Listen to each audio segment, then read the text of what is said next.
Ağzığın dişleri dürdülmedin ağrım oyun.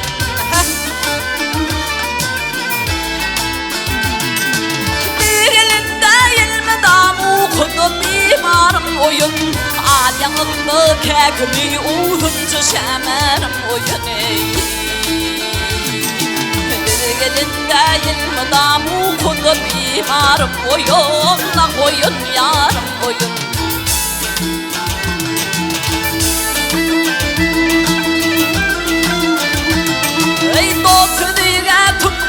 Al yar pindin tutmağıl Şıprak ipindelerini Uğudun uyutmağıl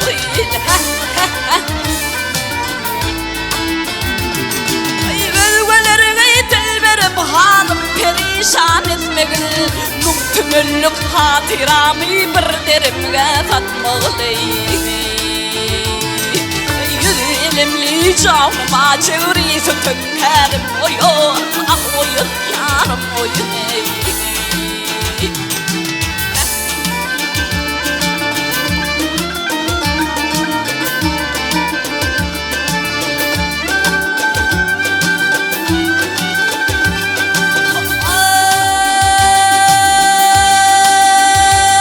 Ay taşlarım belli yermiş Yüzlerim durvanlı kadillere Yafini tarayıp elimle baka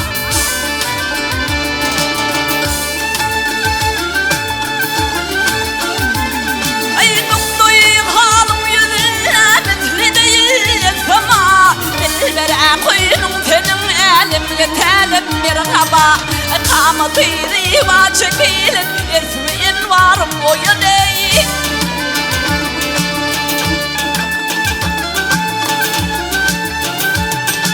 Dökrecan fil bu tanidin yedinnan ırmana Bir beri küyülürüm görüp hep narmandır bana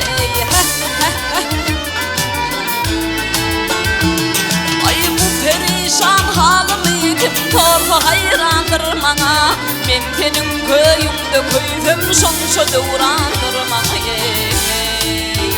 Ah Tahir'in ağın görümümde yeşil varım oyun Ah oyun yarım oyun